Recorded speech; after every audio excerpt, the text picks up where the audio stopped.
আসসালামু আলাইকুম রহমতুল্লাহ। কি অবস্থা সবার, কেমন আছেন? আশা করি সবাই ভালো আছেন। আর সবাইকে রমাদান করিম। আজকে আমি ক্রোয়েশিয়ার যে বিষয়, সবাই জানেন যে আমি ক্রোয়েশিয়াতে থাকি। আমি বর্তমানে আছি হচ্ছে ইতালিতে। আমার পিছনে ইতালির কৃষি জমি।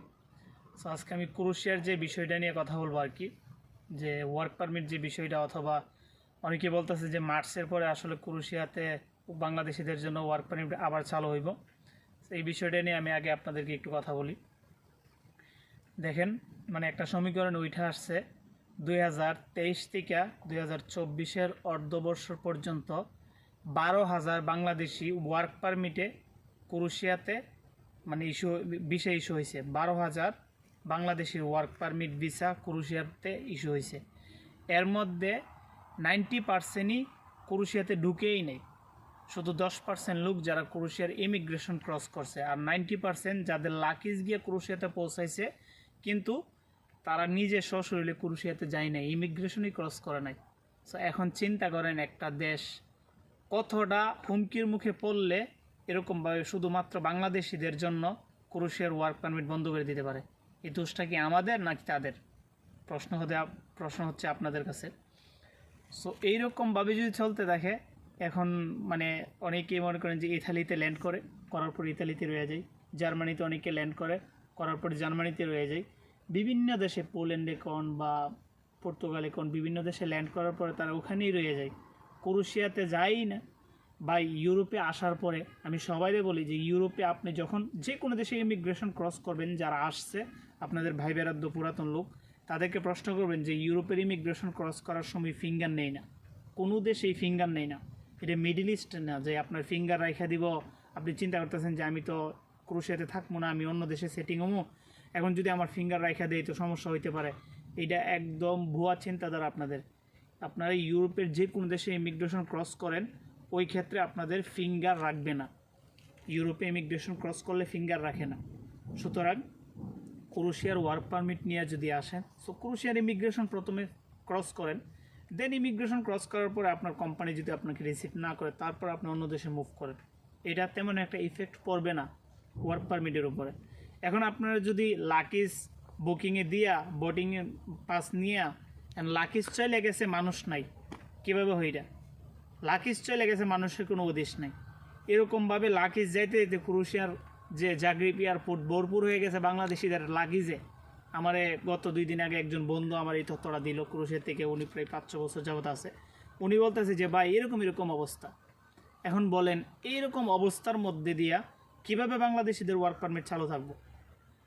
উনি দুর্ভাগ্যবশত উনি ওনার ওয়াইফরে আনতেছিল, কিন্তু আপনাদের এগুলোর কারণে উনি ওনার ওয়াইফরে পর্যন্ত আনতে পারে নাই। সব কিছু ক্লোজ করে দিচ্ছে শুধুমাত্র বাংলাদেশি ন্যাশনালিটি যারা আছে তাদের জন্য। এখন মার্চের পরে যারা বলতেছে যে মার্চের পরে খুলবে, অনেক দালালে আবার বলতেছে যে না, মার্চের পরে ক্রোয়েশিয়া একবারে টোটালি অফ হয়ে গেছে, মার্চের পরে খুলবে না। কিন্তু যে ফাইলগুলা হচ্ছে জমা হয়ে আছে, ওগুলার একটা আপডেট মার্চের পরে ইনশাল্লাহ আসতে পারে আর কি, যারা আসলে ফাইল জমা দিয়ে রাখছেন। কিন্তু নতুনভাবে যে ক্রোয়েশিয়াতে ফাইল জমা হইতেছে, এটা একান্তই ভুয়া একটা কথা। আপনারা নতুনভাবে কোনো দালালের হাতে ফাইল দিবেন না, দিয়ে প্রতারিত হবেন না। সব কিছু ক্লোজ বর্তমানে, একবারে শাটডাউন সব কিছু ক্রোয়েশিয়ার। নতুনভাবে যারা ভাবতেছেন যে আমি ক্রোয়েশিয়াতে ফাইল দিতেছি, আমার ফাইল তো অনলাইন হইতেছে, এগুলো হচ্ছে আপনাদের সাথে মনে করেন যে পলিটিক্স চলতেছে, বুঝছেন? এগুলো আপনারা বুঝবেন না। যাই হোক, এগুলো সম্বন্ধে আমি যাইতেও চাই না। যেগুলো আপনারা বুঝবেন না এগুলো নিয়ে কথা বলবো না। নতুনভাবে আমি আপনাদেরকে সতর্ক করতেছি যে নতুনভাবে কেউ দয়া করে ক্রোয়েশিয়ার জন্য অন্ততপক্ষে ফাইল দিবেন না। আর অনেক দালালের নাম নিয়ে আমার কমেন্ট করেন যে ভাই এটা কীরকম হইব, ওইটা কীরকম হবে। আমি আসলে কারো বিরুদ্ধে মানে রেভিনিউ দেওয়ার জন্য আসলে ভিডিও বানাই না। আমি আমার ব্যক্তিগত মতামত বা আমার ব্যক্তিগত ওপিনিয়ন আমি আপনাদের সামনে তুলে ধরি। এখন সিদ্ধান্ত নেওয়ার দায়িত্ব হচ্ছে আপনাদের। আপনারা যদি মনে চায় যে না আমি ক্রোয়েশিয়া ফাইল দিয়ে প্রতারিত হব, 1 লাখ 1.5 লাখ টাকা জমা দিব, দিয়ে প্রতারিত হব, আপনার ইচ্ছা, এখানে আমার কিচ্ছু করার নেই। তবে আমি আপনাদেরকে সতর্ক করে দিছি আর কি, যে বর্তমানে ক্রোয়েশিয়াতে কোনো ধরনের ফাইল সাবমিট করবেন না। আর আরেকটি কথা, বর্তমানে যারা ক্রোয়েশিয়া আসছিল আর কি, ক্রোয়েশিয়ার ইমিগ্রেশনও ক্রস করে নাই, তারা ইতালিতে আসছে, কেউ পোল্যান্ডে গেছে, কেউ জার্মানিতে গেছে। মানে বাংলাদেশিদের বর্তমানে এই 2024-এ 25 তো মাত্র শুরু, 2024-এ অ্যাজাইলাম যে অ্যাপ্লাই করছে বা অ্যাজাইলাম যে চেক করছে, এদের মধ্যে বেশিরভাগ সংখ্যকই বাংলাদেশি বর্তমানে বিভিন্ন দেশের মধ্যে। ইতালি কোন, ফ্রান্স কোন, পর্তুগাল কোন, পর্তুগাল তো বন্ধ আছে, জার্মানি কোন, পোল্যান্ড কোন, স্পেন কোন, বিভিন্ন দেশে শুধুমাত্র বাংলাদেশেরাই অ্যাজাইলাম ক্লেম করতেছে, ধুমধারাকে অ্যাজাইলাম ক্লেম করতেছে। সো আমি আপনাদেরকে বলি, দালালের কথা শুন না, শুধু শুধু ইউরোপে আসবে না। একটু আগে আমি ফেসবুকে একটা পোস্ট দেখছিলাম যে একজন দালালে পোস্ট করছে কারা কারা মানে ইউরোপে আসবেন, আপনারা কী কী কাজ জানেন, অভিজ্ঞতা সম্পর্কে শেয়ার করেন আমাদেরকে। সো তারা হচ্ছে আপনার কাছ থেকে দেখেন, একটা দালালে 100টা ফাইল নেয়, 100টা ফাইল থেকে তার 10টা বিষয় সাকসেস হয় না, আর 90টা ফাইল এমনিতেই পড়ে থাকে। সো মানুষ যেভাবে হুমড়ি দিয়ে দালালের কাছে পড়তেছেন বা হুমড়ি খেয়ে দালালের কাছে পড়তেছেন, একটু চিন্তা করবেন, আপনি প্রতারণার শিকার হইতেছেন। ওই টাকাগুলো আপনি দালালের কাছে দিতেছেন না, ওই টাকাগুলো আর কখনই ব্যাক পাবেন না। সো একটু বুঝে শুনে ইউরোপ পরে একবার হুমড়ি খেয়ে পড়েন না। ইউরোপে কিচ্ছু নাই। এই যে আমি ইতালিতে দাঁড়ায় আছি, বর্তমানে আমি ইতালিতে আছি।